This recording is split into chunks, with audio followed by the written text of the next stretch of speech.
just good news. Yeah. So just in terms of the batting order, we will prioritise people in the room where possible. We're going to go Vinny O'Connor, then 2 from Pete Colley from Premier League Productions. Aside from that, I think the majority of our questions will come from in the room. Then we'll go to the 2 breakout sections where I won't be able to take everyone's questions. So Vinny O'Connor in the room, followed by Pete Colley from PLP, who I will come to when Vinny's done. Vinny. Good to see you. Jurgen, first of all, can we start with Diogo Jota? What's the extent of his injury? Will he be available this weekend? No, will not be available, but the extent is still not clear. We need further assessment. It's something with some ligaments around the ankle, but not the ligaments, some others. And so, yeah, pretty much everything is possible in the moment, and it will go really quick, and the other way around, unfortunately, as well. So we have to wait that everybody saw the pictures with him in the boot. It's a normal procedure. Even when you just feel something there, they put you in that boot. And but no, for the weekend, for sure not. Despite that news about Diogo, things are going really well at the football club. You're winning games whether you're playing well or needing to dig in. It's 7 on the bounce now. But obviously in terms of the league, you're reliant on City dropping points. So when you're in that kind of situation, what's the biggest challenge for you as a manager? Because when all's said and done, there's not an awful lot to fix here. It is actually a lot to fix here. We sit together now in the morning. We last night I sat at home, could have watched football, but tried to avoid it. And then I realized, tomorrow night, tomorrow is -1 again. So. And that's for the players tough as well. So there's a lot of things you have to think about. And obviously a game like with the intensity of the last one, there's one obvious thing with Diogo, but all the rest we don't know yet. So we have actually to wait for it. You never the information you get a day after the game are the injuries. The information you get 2 days after the game are the little nickels, and where the players still feel it and you cannot use them. So we are not even at that point in this moment in time. I have no idea who we can line up. Yes, he should have good options, but we don't know. And from all the problems I have, the smallest one is actually that we have what you said about City. So I don't even, there's no day in the week when I think about that, to be 100% honest. No minute actually. And because this decision is already clear, we have nothing to do with that. We only have to win our football games, and then we will see if we come closer or not. So that's pretty much everything about that. On the other side, it's we fight for the Champions League spot to play next year Champions League again, which is for the club incredibly important. So for that we need to win games. If we want to go further in the cup competition or win the cup, then you have to win football games. It's actually always the same solution. You sort all your problems with winning football games, and that's why that's the only thing we are really thinking and talking about. Was always like this, will always be like this, and it's in the moment like this as well. And Mo Salah, 1 goal away from 150 for Liverpool. I just wonder, with that kind of landmark within reach, where can Mo put himself in terms of the all-time greats of this football club? I'm only 7 years here now, so many. The club is so much older, and so much great players were here. So that Mo is that this team is one of the better ones in the wonderful history of this club is clear, and that Mo has a massive part in that is clear as well. So the number speaks for themselves. It's absolutely insane. When you say now 150, I thought it was only recently that we spoke about 100. So it's obviously a massive number, and hopefully he can do that tomorrow. Thanks, Vinny. In terms of running order, Pete Colley now, then Juliet Farrington and Mike Hughes in that order. Pete, over to you. Sorry, I can't be with you today. That's okay. Oh. I'd like to say we miss you all, but it would be a lie. So, is there a tangible difference to Liverpool's dressing room, to training, when you get Mo Salah back like you did last week? What do you mean with that? Sorry. Is there a different feeling about the place when you've got Mo Salah back, as you did from like the AFCON? So Yes, we are happy when the dressing room is full. It means when they all are there. Having Mo back, obviously, is a real good news because before that he was away, and like Sadio was, and like Naby was. So when they came back, they got exactly the same reception. It's not that we think when he's coming back, oh, finally we can win football games again, because we have to do that as well when he was not here, and the boys did that quite in an impressive way. So yes, but the best thing is you have to have everybody in the dressing room. They're all fit and fine, and then you can go from there. Absolutely. At the start of August, you beat Norwich 3-0. Does your analysis show many differences between then and now Dean Smith has taken over? Yes, no, yes and no. Of course. You all know that how much I like and respect Daniel Farke, who is now somewhere in Russia working, and he did obviously an incredible job there. But the start of the season for Norwich was obviously pretty tricky. And then Dean came in, and Dean is obviously wherever he was in football, he had success because he's good, really good. The things he's doing is really good. They brought in a few new players.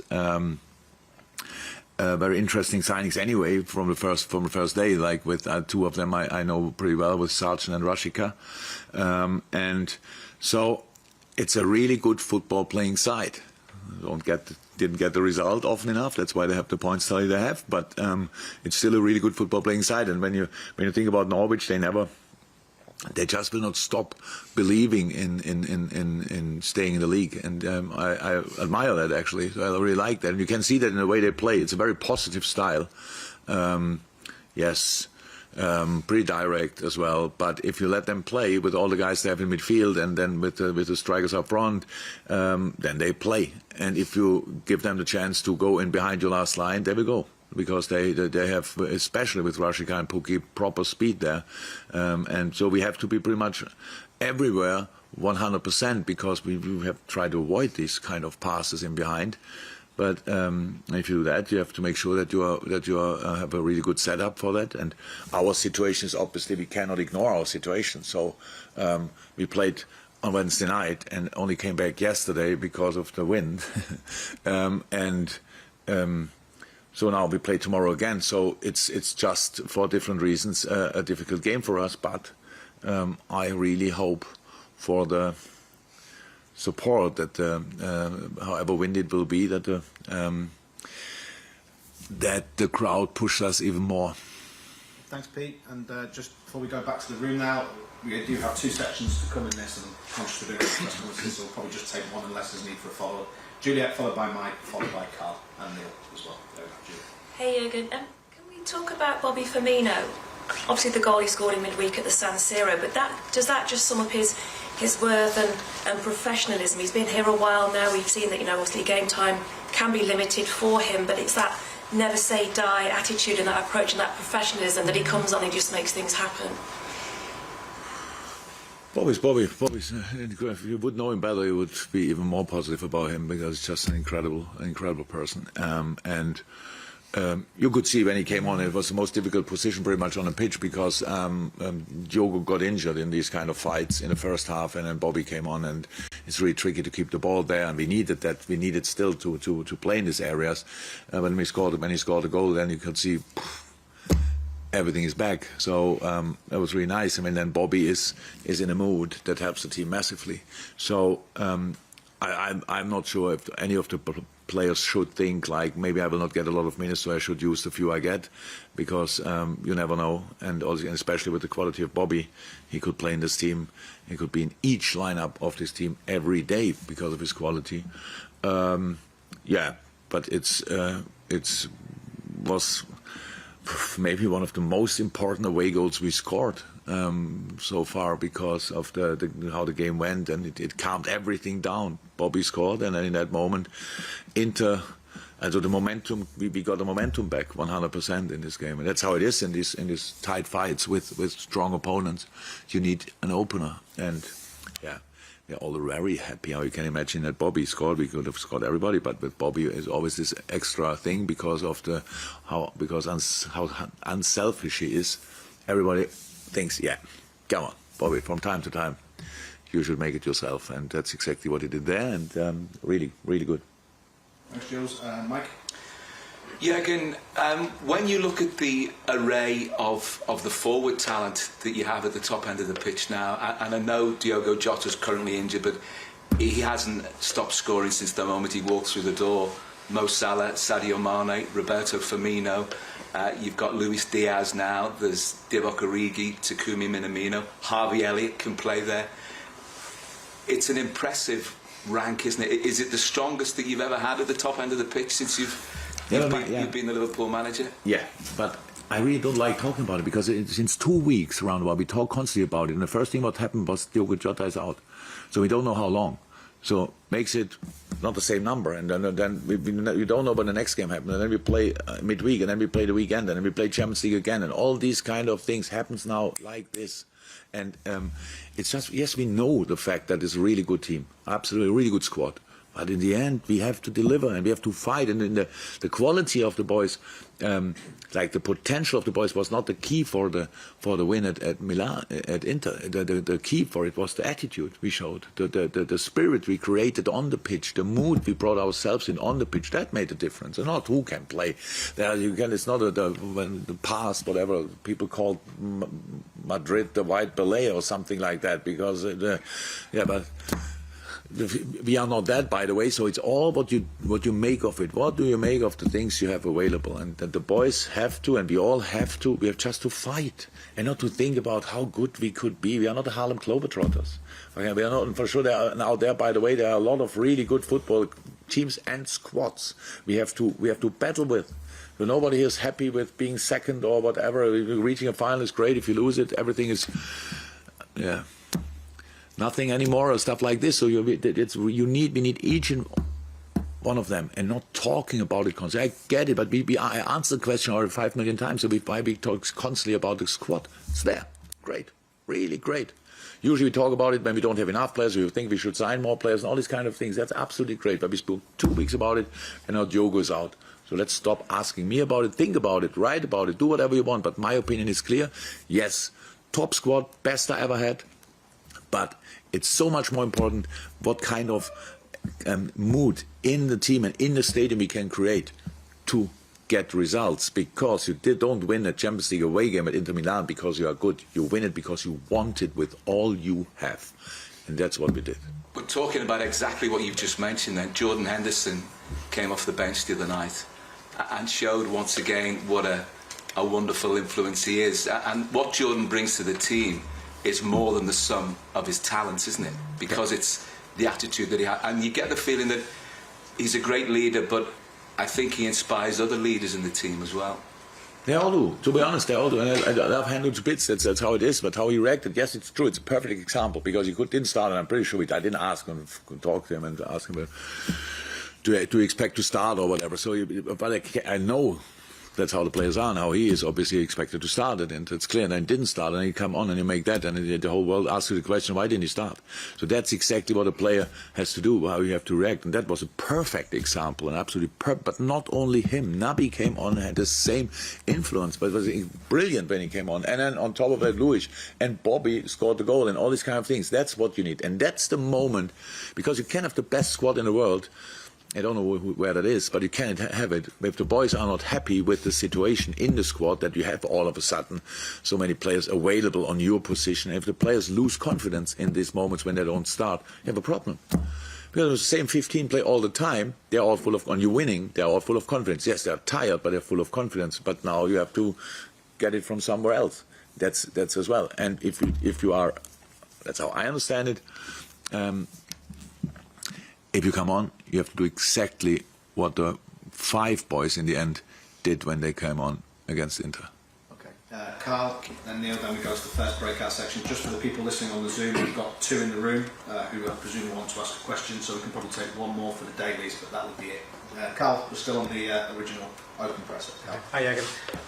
It's a wider looking question, and apologies because I know you like looking at the immediate thing, but you've already said Kelleher will play in the League Cup final.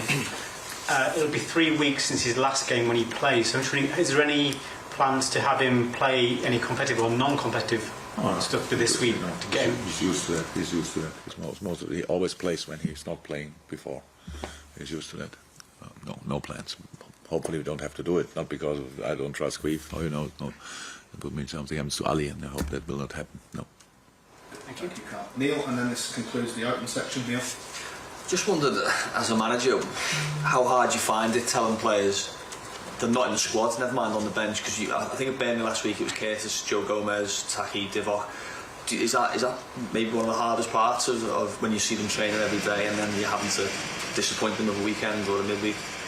Not sure if hard is the right description, but it's the part I like the least. Let me say it like this, because it's easy when the boys give you reasons.